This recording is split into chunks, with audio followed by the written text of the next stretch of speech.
Hello, everyone, and welcome to the second last episode of Divorcing from Unhappy Spaces. This episode is going to be with Marc Roy Coetzee, and it is about divorcing from unhealthy habits. I'm going to give a quick intro to Marc, and then I'm going to add him. Marc is an adaptive business developer, a brand strategist, and a serial entrepreneur at heart. Marc absolutely loves pushing boundaries in everything he does and with the clients that he takes on. Currently, he is serving his purpose as a lifestyle transformation coach, helping others take back their tomorrow. Marc is also one of my best friends and an unbelievable human being, and I will be adding him now.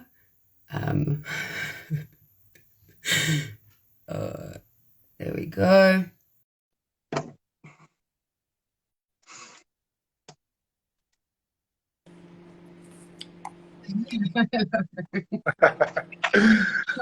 How are you? I've got these earphones in because my neighbors are so loud, but then I can't hear anything.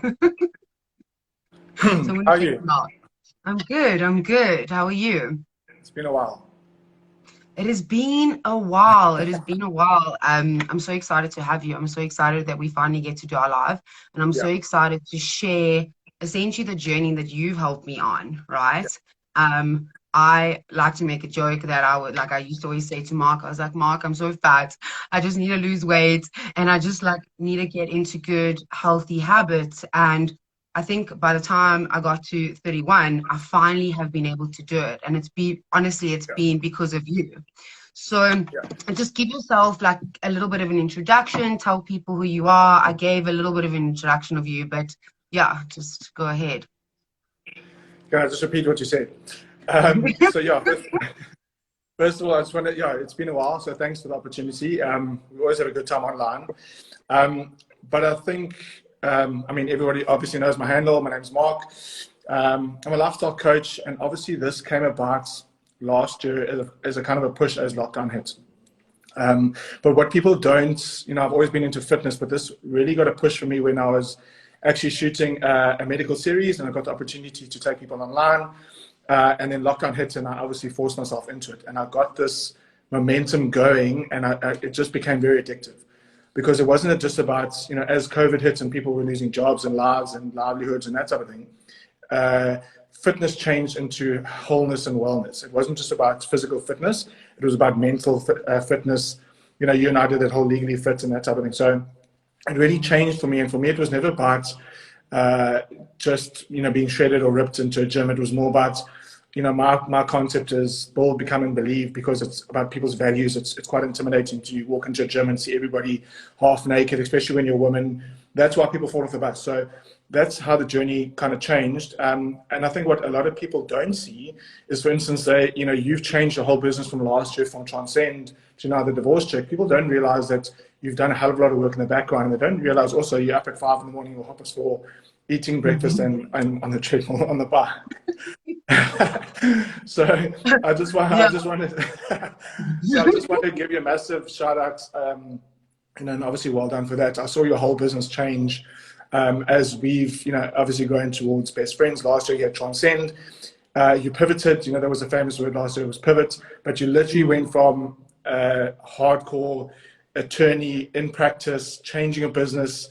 You laid out this whole business, and then all of a sudden realized it's not where your passion lies, and you flipped it around, and here you are, the divorce chick.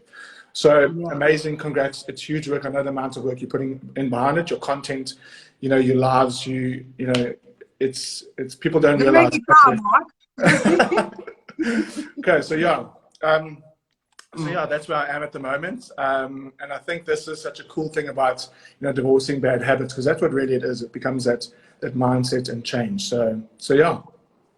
Yeah, so I always make this thing like when I started in so it was in Passion Transcend Yourself. It was like I'm gonna change the world and I'm gonna do all the like these things, and then I was like, oh crap, I have to change myself first Yeah. before I can do anything. And me and you would have these conversations, and we would both tap into each other's expertise. So you would tap into my mind, and I would tap into your mind. And I think the most remarkable thing is that we weren't just preaching. We weren't just saying to our clients, you got to change your life, you got to change your life. We actually started to live it, right? Yeah. So you say, for example, you change people's lives by showing them, obviously, like the diet and the training and all of that, but it is heart-centered, it's head-centered, it's believing in yourself. It's much more than just eating chicken and fish. Although I nearly actually choked on a chicken bone tonight for dinner. And I was like, if I go this way, I'm going to be so upset. Imagine dying from a chicken bone. I mean, not a chicken bone, a fish bone, so I think what's so great about like how you show people to divorce from bad habits is you're not there going, you must do this, like in an enforcer way. Yeah. You're gentle. You see the human behind all of that. And I think that's why we also connected. Yeah. So when you work with clients and stuff, like how do you see people divorcing from their unhealthy habits? Like, it's never a quick fix. It's a journey, right? Absolutely. So for me, there's obviously different people that want to lose weight or, kind of get on a fitness journey for different reasons. So there's a hardcore person that either wants to do a photo shoot or a show. That's a different ball game in terms of fitness. There's a lifestyle client that just wants to go to gym, lose a bit of weight, keep healthy, eating healthily, as everybody says. So you really get to understand that. And it's not about, losing weight is instant gratification. The minute anybody loses the first 5 kgs, they can see it on the scale. But for me, and this is a series that I did last year with Controversial Confidence and Defining the Carrot, it's what the weight loss and transformation does to a person. So for instance, you could be a woman or a guy in a sales environment, and you could be very shy and intimidated. So I get you to lose weight, and all of a sudden I'm bringing the confidence out in you. So if I'm in a boardroom and I'm sitting and I know I've lost weight and I've got abs, but I can't dress and I can't communicate and I don't know how to do my makeup and I'm not very confident and I can't talk. When you walk into a room, people decide within the first 3 seconds if they're going to do business with you or not. So for me, that's what the confidence became, and that's what it pulled it out. And I used fitness as a tool to bring that out. So I started to get a little bit more in depth and to learn people's values. Last year I took 8 people on a challenge. My team was massive. And I had people that were losing like life-changing things, that were losing like 40 kgs, 30 kgs, 20 kgs. And I was seeing how that was changing lives. People that hadn't been out, in public because they're too shy and it's threatened, and it lies within their values. So once you get that, and the first 5 kgs is easy, then the 10, and then 20, then 30, like you really start changing lives in massive impact. And that's what fitness became for me. It became using that as instant gratification, because on any given day, and I hate the word motivation because you'll never be always motivated, but you'll be driven and disciplined. And that's what you need to instill, because once you instill the discipline, everything else pulls right. It pulls into your personal life and your business life. And those are the 3 things. All my clients, I know what happens in their personal life, business life, relationship, work, fitness becomes their therapy, and that's what becomes the fix. So I'm very involved in, people kind of not offload, but I know exactly what's going on, because I can't push you if I know you're having a bad week at work or bad thing at home. So it really changed the game, and a lot of different people come, and it's not just about eating chicken and rice and that type of thing. I can't put you on a hardcore diet if you've never been on a hardcore diet. So I say to everybody, I'd rather get you to enjoy the process. Otherwise, you're going to fall off and you're going to hate me and you're never going to do it. That is why people walk into a gym, they swipe their card, they look around, they try for a while, and then they walk out, because they are so intimidated, and it's not in their high values to be in that gym. So it becomes a mindset, mind shift, and a mind change, because it's been instilled, and that's what you kind of break down. I'll use a classic example, and I know she won't mind. It's not on the last. So I had a client last year, Sheena, at the age of 26. She had never been to gym. She was one of the ones that I interviewed on for the show, and she became part of my team. And through the journey, we started getting confidence. So the first time she went into the gym, she walked into the gym, it was too intimidating. She sat in the bathroom and cried. And we started breaking down that confidence. We started breaking it down into pieces and pieces and pieces. Now in the group, and now we call her the brat, because she's ballet, pole dancing, goes out drinking, dancing, all these kind of things, got a new job, is doing exceptionally well in life, and just really loving life. And that becomes a passion behind it for me. So a lot of my lifestyle clients, I'd rather get them to enjoy the process, you know quite well. if you come to me and say, I want you to compete in a stage, on the diet, if it's not on the diet, it's not in your mouth. But if it's in a lifestyle process, you're getting to enjoy it. So instead of having 8 slices of toast, you're going to have 1.5. A lot of my clients... Are you talking to me, Mark? I feel attacked. That wasn't a subtle jab. It was like a indirect. So yeah, people come say to me, I cannot go a weekend without not having a glass of wine. So I will accommodate that, but understand that there is give and kind of take. So absolutely, I'll get the people to enjoy the process, and that's the biggest thing for me. You know quite well. You on a day, this is your guidelines, but that's where people, all they want is an accountability whip. Every Monday is a check-in. They know that they're accountable to something and they have to reach a goal. For instance, last year, I was going to compete before COVID hit, and all those plans kind of, went to the wayside. So I decided I can either build myself or I can build my business. So I was probably in the worst shape in my life last year, got into this year in the worst shape, and then it all kind of snapped. So I couldn't preach if I wasn't also practicing. But it was terrible last year. You can't motivate yourself to go and train in the gym with bottles of water and that. I did it for a while, and eventually then I was just doing 5 sessions a day with clients and that stuff. And so I got into this stage where I am in very good shape, and it's the discipline, and that discipline reaches it to everything else. So yeah, we'll go into that a little bit later as well. So I think what you said with regards to last year, I think the exact same thing happened to me. Like when I was working at my full-time legal job, every single morning I'd wake up and I would train. And last year, when I was building my business and all of that, I started eating rubbish. I started drinking. I started smoking again. But I knew within myself that I had to forgive myself for it, because I think a lot of people and will resonate with this, is that when you're not doing the perfect things that make you feel good, you dip into shame. Yeah. And when you dip into shame, it actually gets worse, because now you're going into a point where when you eat something bad, it's not only eating something bad and you get back on the train, it's, I shouldn't have done that, I'm useless, I'm this. It's that inner voice. And I remember last year, I actually just let go. I was like, you know what? I've gained weight. It was probably probably gaining weight was the most liberating thing ever for me, because I actually didn't care anymore. I felt like I would say to myself, Jennifer, you've gone through so much, right? Like if the worst part of your life is weight, you're doing well, kind of thing. Like weight can be lost. But then a few months ago, when we started working together, I started to realize, okay, cool. My business is set up. My mind is strong again. I've got all these things. What is the only thing that's lacking? And it was health. Because health wasn't my highest value last year, right? Like actually eating badly and drinking and all of that got me through. So I think a lot of people, even over gymming can be an unhealthy habit. Even starving yourself, not eating enough nutrients, that kind of stuff. I think when we get to a point that we can take something so healthy and actually toxify it. So when you're going on this journey with your clients, and I can even attest to it, is that you show them that, one, we're human, right? And we get to fall off the wagon. But once you fall off, you can also get back on as quick. Yeah. And I think as I was working... It might be a little bit heavier when you get back on, but you get back on. The wagon might fall apart, but you'll be fine. Yeah, I know. So for me, that's where it also came, like, last year I coined the phrase, obviously, finding your carrots. And it's not the proverbial carrot hanging in front of you.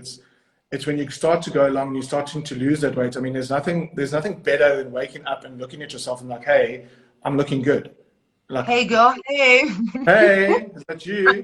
And it's not that carrot hanging in front of you. It's almost like that farmer digging out and you're pulling at the leaves because it's on this journey, and all of a sudden you start to see the carrot, and then you start doing a little bit more, and then you start pulling, and that carrot could be anything for you. So I'll give you an example, and this kind of applies to anybody when you're reaching a goal, when there's always got to be an end game. So if you're going to get into something, what is the outcome that I want? I want to lose 5 kgs or 10 kgs. For what reason? Is it for a health reason? Is it because I want to do a photo shoot? If it's just because, I've had people come to me and say, I need to lose weight because I can't sit on the floor and play with my kids. That's your end game. So you have to have that motivation and that like drive. Yeah. So the motivation is you'll never, I cannot motivate you if it's not in your highest values. I could stand on my head and whistle in 20 different languages, but I'll never get you motivated enough. And whistle in 20 languages. 18. So if it's not in your highest values, and that's when you start to work with that person. So if it's not in your values, I cannot motivate you enough. That is why different people have different traits. So admin might be not in your, in your highest value to sit behind your paperwork. So I can never motivate you enough. So you'll always have drive, because drive is from A to B. You get in the car and you drive from A to B, and that's your end destination. So once you know what your end goal is, and you take, for instance, someone that's competing, so they're wanting to compete, and then they know when they get on stage that if they win their competition, for instance, there might be a monetary value attached, or there might be a sponsorship attached, so that they know them, they trick and they reshuffle their brain and trick their values, and it's a mind shift. So everything else, when I'm sitting and I'm hating drinking this water, if I drink this water, this happens, then I lose that, then I lose that. And they have that goal in place. So once that goal is in place and I achieve that goal, then this happens. And all of a sudden you've got this Christmas tree effect underneath it, and everything else falls into place. You're so focused, but not everyone's got that. Not everyone's got the discipline, because it's not in their value. So you need to understand when, and I've done it, people are going out and they're having fun and they're drinking and they carry on. But you're sitting at home like, cool guys, I'm just going to sit home and chill and do whatever. I've driven, I've competed, I've been a designated driver to people in Pretoria and coming home and ditchers and sitting and drinking water while eating cupcakes and pizza. I've done it. But it's a different, that it becomes a mental challenge. So, and that's what people don't have. So for me, the whole fitness, especially last year, because the minute lockdown hit, every single person was doing all kinds of fitness online. So it became very difficult, because it's trustworthy. When you come to me and say, listen, I need to lose this for this reason, you're putting all trust in me. The minute I deviate on not understanding your path or just not delivering, then it's a trust relationship that's broken, but then also you can fall off the bus again. So, yeah. I think the biggest thing that you're talking about is values, and that's exactly how so I think the biggest superpower that you have in your business is, one, you identify people's values, which a lot of people don't. Like, I know even when I was the thinnest and fittest I've ever been in my life, I hated myself. I thought I was fat because I wasn't doing it for myself. I was doing it so I could get other people's approval. Did I know that at the time? No. But that's why I could never, ever, like, I was either really, really thin or like binging. Really, really thin or binging. And I started to realize that I was never doing it for anyone besides myself. And I think your biggest superpower is, one, that you identify people's values, and two, you're very intuitive. So when you meet someone or a client, you can automatically, like, you might not know their story, but you can feel their energy. You can understand the realm that they're coming from. You can, like, I know even last year, without you even saying, Jennifer, I can see you going through a hard time, because you'd never say that to me. You would be like, Jen, I'll come to the Hazel and we can go to the park and we can train, because you could feel my energy, knowing that I was too scared to leave the house. I was overwhelmed, but you didn't have to go, okay, Jennifer, I know you're scared to leave the house, and I know this whole narrative, you just would do instinctively and intuitively what you knew I needed, if that makes sense. Yeah, absolutely. So I think that's what makes you different. And when you're dealing with clients, like, obviously you get people that will commit and fall off the bus, and commit and fall off the bus. Like, if you could identify something that I always talk to you about, like, you have to break a toxic cycle, you have to break a cycle. When people are getting on and off, on, off the yo-yo, and they say to you, okay, Mark, I want to work with you, and they don't listen to you, and they go and they dabble. I call them the dabblers. They dabble in every diet, they try everything, but they don't commit to one. What do you think that comes from, like, that underlying sense? So again, everybody asks, well, which diet will work? The one that you follow. So it's very basic, so people just be honest. If it's not in you, it's never going to be in you. I can't, for someone that's never exercised or eaten correctly and those type of things, it's breaking those bad habits and divorcing away from your past, not bad past, but things that you're being taught. People don't realize how much your childhood impacts you. And me being a parent, there's so many times where I say, you know, and your parents would have told you, you know, when I was a child, this was happened. That's your value system being instilled in you. That's where your morals and beliefs come into you. And that's your mind. It's almost like defragging your computer. So when you get into that level, all of a sudden you're at the age of 30, you can't devalue what you've been taught for the last 30 years. Now, all of a sudden you're asking someone to go on this massive calorie deficit diet, and they just want to try everything, but they're not digging down deep and say, cool, I'm disciplined. For instance, you know, when people sit, and the biggest thing is obviously, you know, water. When people are sitting in the office, it's not because they are hungry that they need to go and eat. It's because they're bored. They're sitting. That's why a lot of people have a bottle of water at the table. And it's not because they really need to smoke. It's because they're bored. But if you change those kind of habits and say, I'm not going to do it, it's far better. It's so gratifying to actually do something and achieve it. So, shit, you know, I've hit 3 liters of water, or I've lost this. Because you can expect to lose a kg a week. The minute you start doing that, people then kind of reason, you know. So, yes, again, it's either, and you know, we've really coined this phrase: if you're not changing, you're choosing. So, Yeah, completely. It's simple. And you know what? If you're Sometimes you not gotta look changing yourself it, in the mirror and be like, everyone's the problem. And then you look at yourself and you're like, you're the problem. yeah. And then you have to change. Again, if nothing changes, nothing changes. That's it. So, but again, it becomes that person. So the minute I meet, you know, and for me, it's a coach. So, and I've got this thing. It's coach it's a catalyst of assisted change holistically. I don't know what needs to change in your lifestyle. A lot of people won't open up, but I can sit and understand. That's why I said it's the build. So you build the person up from where they currently are. So yes, cool. You need to lose 40 kgs. No problem. I say that to anybody that approaches me. It's easy game. I can assist you, but I am only as good as what you put in. So it's building the person from where they currently are. Understanding that losing 40 kgs, we're going to do this because I've done it before with people. Losing 5 kgs is very easy because I've done it with people. So then we start it's build and then become. So you're becoming that person. I'm becoming a person that's now weighing my food, that's disciplined, that's getting up in the morning, that's training, that's eating water, that's looking great, that's feeling great. But I've never been that person. So I don't really believe. And the last part is I believe the person that I am. So I believe that fitness needs to be a part of my life. And that's why people think, oh, no, fitness, you know, I have to go into the gym. You don't have to go into the gym and work out 4 hours. Just do it for your health. In this day and age, you have to do something for your health. It's such a big, important, and I'm not saying, you know, training. Mind, the soul, anxiety, 100%, everything. 100%. We are so quick to, and that's exactly it. So it's not just about physical fitness, it's mental, it's health, it's spiritual fitness, it's all those type of things. You're so quick to upgrade your phone to the iPhone 13 or go out and spend 1,000 Rand on this, or, you know, go and drink on the weekends, Jennifer.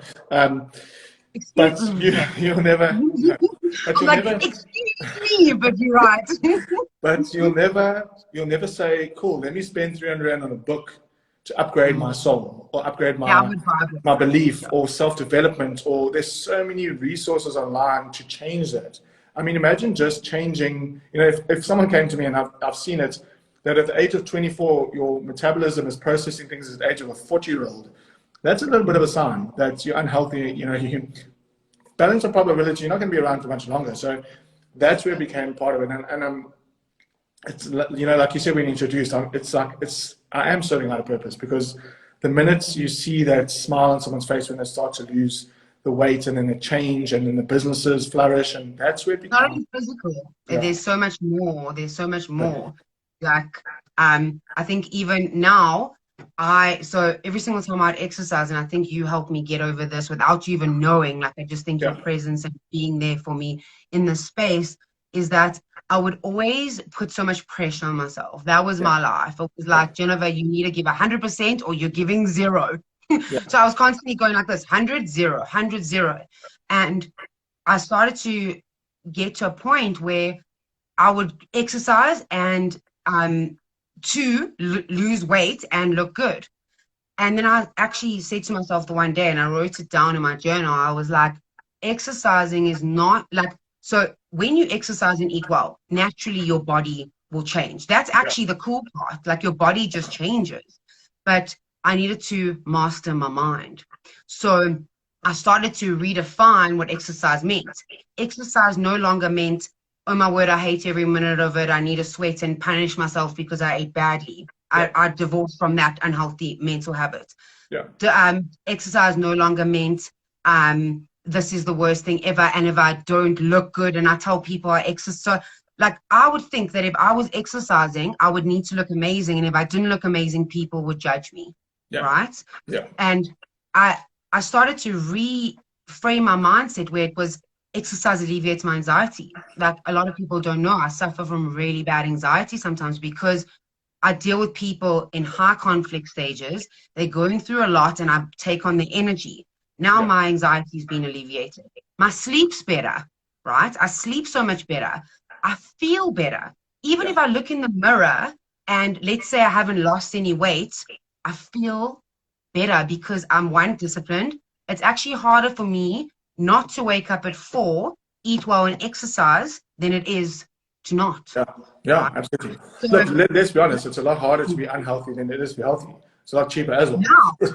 So people don't realize, and that's what they say, okay, it's addictive, you shouldn't spend so much time in the gym or whatever the case is, but I'd rather wake up knowing that I've got more chance of having a healthy day and I'm impacting those around me than not, because it's easier not to fall in the trap.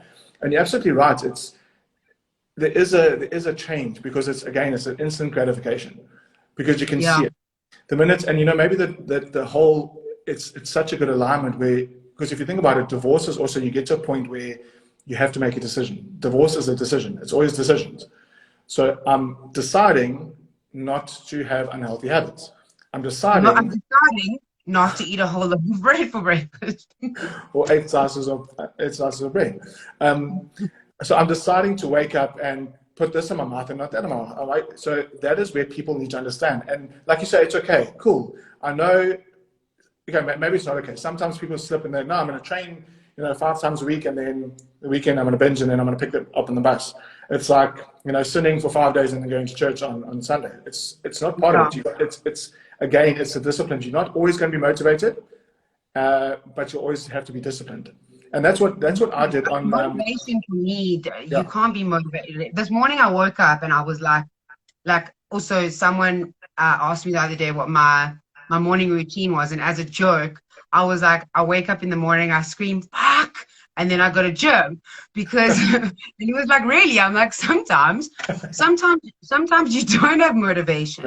And sometimes you go, you know what, like some gym sessions, I'm like, oh my word. But then I think to myself, Jennifer, it's 1 hour of the day. That hour, you'll probably sit and watch nonsense or like talk to Baloo for an hour and he's not going to answer you back. But it's one of those things where it's the choices that you make. But it took me a long time. Like I actually went on my Discovery app the other day to see, and I took a calendar and I marked how many days I'd actually gone to gym. And I've been consistent for 4 months, but I was going, but I wasn't eating well. So sometimes you also get to master one thing and then master the next. It's all about your own journey. And I think that's why you're an amazing coach, because you go on a journey with the individual. Each human being is different. Each human being is different. And imagine with my legal stuff, I'm like one size, like in family law, you can't do one size fits all. You're the exact same. And that's what makes someone different to the rest. You're different to other coaches. I'm different to other attorneys because of that. Sure. Like I said, I mean, every person's different. And if you meet any lady or female, what do you want to do? I want to lose 5 to 8 kgs. I want to tone, but I don't want to build muscle. So I'm like, I want to build muscle so I can punch people when they come near me. So that becomes the process. But again, it's just, I've been there. I think it's such a fun and exciting discipline, because once you got that aligned, and also when you don't focus on it, like you say now, so you got that in the back of your mind. And I used this kind of analogy the other day with someone that it's just about turning, you've got all these dials in front of you and you turn the volume up when it needs attention, and when it doesn't, you turn it down, the music plays in the background. So the same with fitness and living a healthy lifestyle. So you on this path now that you want to, we're getting you to a goal, and you'll find that once you reach a goal, then you'll maintain. Then the fitness kind of journey is turned down a little bit, the volume's turned down, but it's running in the background because you still got that pattern that we've created. But now all of a sudden your business needs a little bit more volume turned up. So your business gets all the energy, but you're still eating healthy. So I found that. Yeah, now it's like a lifestyle. It's me. Like that. This is Jennifer now. Like I don't, I'll still be able to, let's say if we're out for lunch, have, like you even said to me, Jen, on weekends, you'll tell me what you're doing and we'll adapt for you on these weekends, which I think is amazing because you can't also, like, I'm not competing. I'm still a normal human being. But you know my goals. You know where I want to be in a certain amount of time. So you won't be hard on me, but I'll be like, Marky, like today, like this water's killing me. And you're like, just get it down, Jen. So I'm like, he's right. The thing is, I've had a lot of clients will phone me. They're like, listen, I'm out at a restaurant. I'm like, cool, what restaurant? I'm at Fire and whatever. I'm online. I got the menu. I'm like, right, you can have this, this, and this. So there's nothing worse. Again, different story. I've been into a restaurant. I've prepped. I've competed. Go in there. I don't care. I'm not eating anything else. But it's a different story. But you just, again, we're teaching you to create those habits yourself, divorcing from the old, new relationship. And that's how it kind of works. But yeah, like I want to be like this forever because to be honest, like when I look, for me now it's not aesthetics. Aesthetics will come, right? I'm not obsessed with that. But the feeling, I'm better in my business. I'm sharper. I'm not as moody. Okay, the other day I was moody because I wanted sugar and there was orange cake and I wanted a piece, but I sniffed it and then I moved on with my life. So like what like I think it gets to a point and I'd look back in the past, I have looked better, but have I ever felt better? Have I ever loved myself as much? Like now I exercise and do this because I love my body, not because I hate it. And I think that shift is huge. Absolutely. I think there's also such a fine line. And I know it came, I think it was towards this year or last year where, you know, there's the very fine line. We're not going to get into the whole body shaming and that type of thing. That's also, you know, people are so misconceived. You know, there's a very fine line of being overweight, obese, and then trying to tell people that that's okay to look like that. You know, it's cool. Yeah, be comfortable in your body, but also understand what's healthy and what's not healthy. You know, healthy habits are cool. You know, people don't say, oh, but you know, I weigh 300 kg. I don't know what happened. I mean, like when you were 60 and you reached 90, I know what happened. Like when you got to 100, I also know what happened. It's don't try and bullshit the system. It's a different conversation, but again, we're just creating, like we're not trying to reinvent the wheel. We're teaching you to manage your lifestyle. It's a lifestyle. I'm in it at the moment. I looked absolutely terrible 4 months ago. I've changed, completely broken lifestyle. I've competed, disciplined. That's a different ball game, but it's waking up to say, how much better do you feel? Like you feel 10 good. times. Absolutely. So it's just become, you know, people like clockwork. I don't have to set meals. I know when I need to eat. I know what I can eat. Also, I can binge on the weekends, not because like an emotional eater, but I know what I'm eating on the weekends because I know how my body reacts. This, that, whatever. Hey? Refeed. Yeah. But yeah, it's just for me again, you know, starting out, and this will forever. There's so many different coaches out there and stables and all this type of things. And another thing that I do offer it, you know, obviously the 10 or 12 week or 8 week challenge, but that is also very different and difficult for a person because you cannot lead someone down an 8 week journey and then just drop them off. They've come from a point where they've never exercised, never trained before. You blast them for 8 weeks and then all of a sudden you drop them off the point. It's confidence. And then they rebound in that. So I do an 8, 10 or 12 week challenge with an end game to say, right, we're aiming for this in 12 weeks. Thereafter, we'll then plan for the rest and the rest and the rest. Because then it just becomes a lifestyle, whether they continue training with me. So if you had to give anyone, so I'm going to ask you like 3 little level questions. So you can give advice to a person that's starting out, a person that's in the journey and like is getting defeated by it, and person that essentially feels like they've reached their end game and they don't know where else to go. Like what? So like basically covering all bases. What quick advice would you give to them just to close?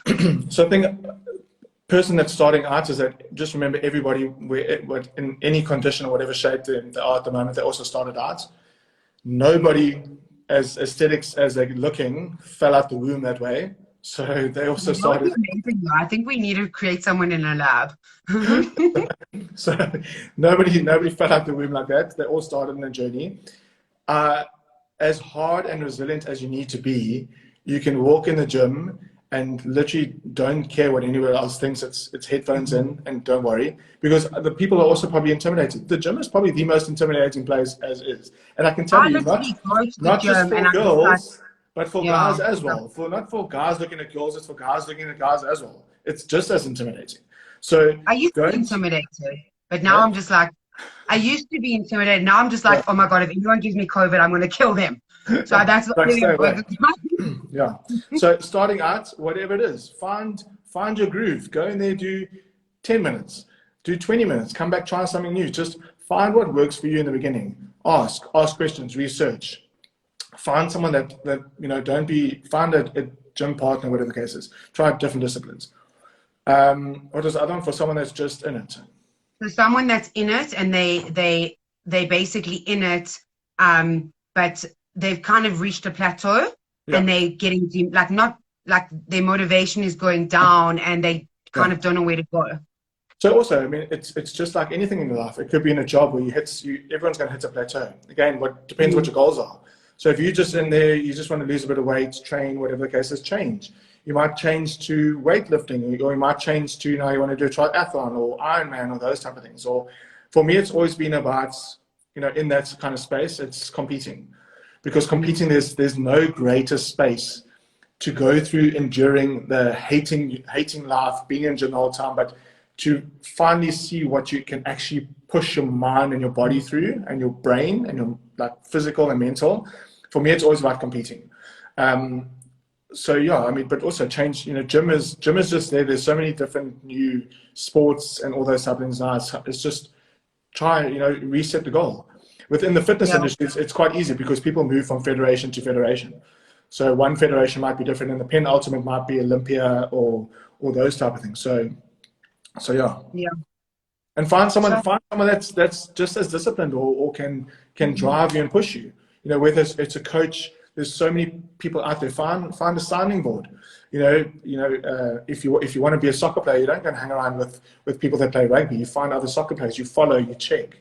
It just becomes in that in that kind of environment.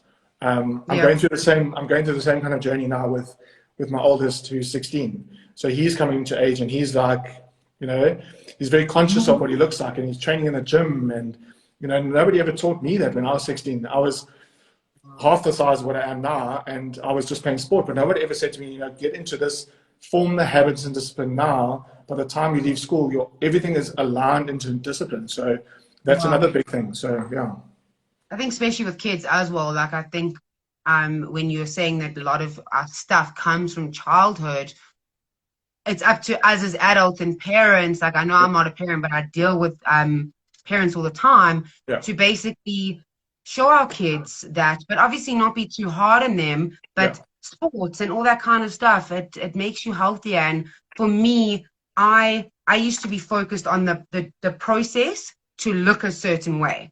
When I actually looked that certain way, I didn't see it in the mirror. Everyone else saw it, but I didn't see it because inside I never felt like I was enough. So what I love about, and this is where I'm going to close, is that what makes you special in this realm is that you take mind, body, and soul, and you actually connect it. I wish that I worked with someone like you when I was actually exercising really well, but the mind and the soul didn't believe in myself. But it's all a journey. And is there anything else that you want to say to close? And how can people get hold of you if they want to divorce from being unhealthy and eating better? Just again, thanks for the opportunity. It's been a while since we chatted online and obviously done a live. I'm just really out there. It is a real passion at the moment. So I do both online. If you want to do one-on-one, I'm in Belito, so I don't live in Joburg anymore. So you're more than welcome to send me a DM. My channels are across the line. So it's obviously my handle, Marc Roy Coetzee. Drop me a DM, follow my page. I don't, for a specific reason, funny enough, as much as I've got fitness, I don't have all my clients online because I don't like to put everyone in a box. but I have got a lot to share. So yeah, just again, it becomes, you've only got one of you. You've only got one person, one body, whatever, and one mind and one spirit. And you have to look after it because no one else is running up to you and say, "Hey, Jen, let me lose weight for you," or "Hey, Jen, let me look after your mind," or "Let me look after your soul." And I'm also grateful for you because you've also helped me push myself into the whole working on yourself kind of journey, which is a massive lesson for me at the moment. But it's so huge. There's so much, like, since 2020 coming at us, we don't take time for the small things. People don't sit and value the work. They get through this work week and we don't realize what we actually take on as people, but we're always pushing. So just also be gentle on yourself and work on yourself as much as possible, and associate yourself with people that lift you and want to build you and obviously see the better. So yeah, but thank you for the live. So chat you again. And yeah. Thank you so much, Marky. I hope you have an amazing evening. And yeah, we'll chat soon. Cheers. Cheers. Bye. I did already. Bye. Bye.